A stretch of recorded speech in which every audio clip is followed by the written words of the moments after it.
Bonjour à toutes et à tous, bienvenue sur Vapoteur, chaîne sur laquelle on parle de montres et sur laquelle on démontre qu'intérêt horloger peut très bien rimer avec petit budget. Aujourd'hui, vidéo tuto en version abrège frère, j'explique comment changer un bracelet d'origine, ici un bracelet NATO avec des pompes classiques, par un bracelet avec pompe à dégagement rapide. Si ça vous intéresse, on se retrouve tout de suite après le générique.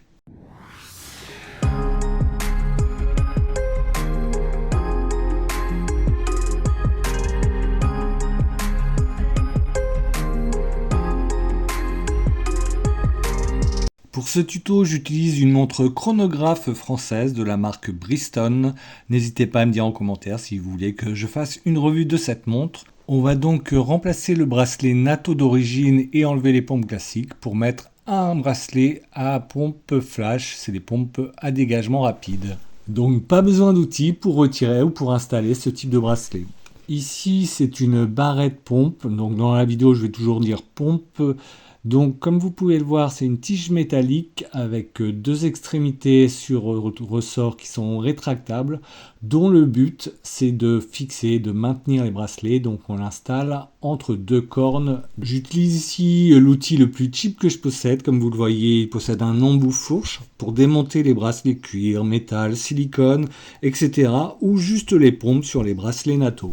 Sur une pompe classique comme ici, on aura besoin d'un pointeau de pose et dépose, c'est un outil de dépose de bracelet. En fait, c'est un outil spécifique au démontage des barrettes pompes de bracelets de montre. On vient donc de voir le système traditionnel de pompe. On va à présent voir un système plus récent, donc il y a différents noms, on peut l'appeler aussi bien pompe flash, pompe easy, à dégagement rapide, système Europe, bref, il y a plein de noms différents, mais ça veut dire la même chose. Comme vous le voyez, la différence, c'est qu'il y a une espèce de petite protubérance, une espèce d'ergot, et avec l'ongle, ça va vous permettre de rétracter l'extrémité.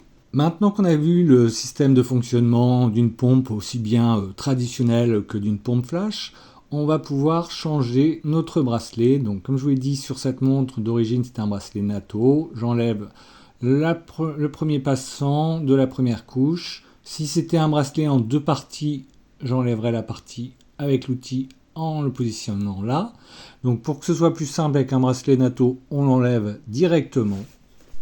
Une fois le bracelet enlevé, je vous conseille d'effectuer l'opération du côté fond de boîtier visible. Vous enserrez ensuite l'extrémité de la pompe avec la fourche de l'outil et vous exercez une petite pression dans la position que j'ai montrée vers le bas.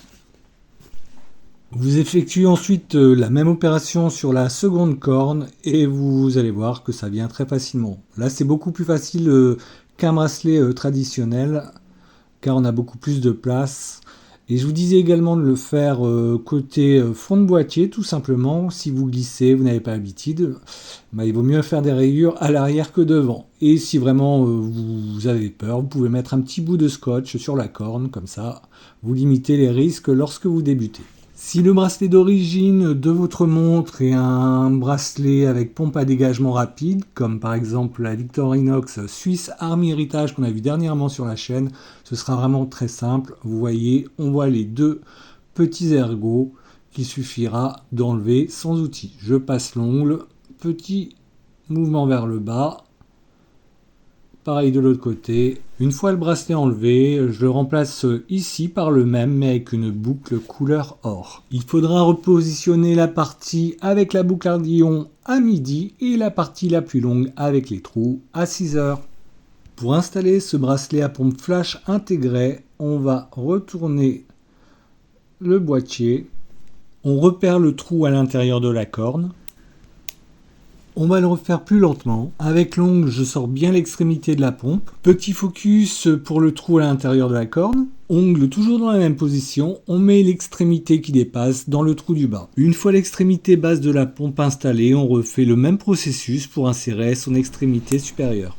Une fois le premier brin installé, donc la première partie du bracelet, on vérifie que tout est solide. Comme vous le voyez, ça s'enlève en une seconde. On met le deuxième brin, toujours le même processus, et je ne l'ai pas précisé, mais il faut que la partie avec la protubérance soit sur la partie non visible du bracelet, c'est-à-dire du côté fond de boîtier comme on le voit ici. Je vérifie des deux côtés, ça tient bien.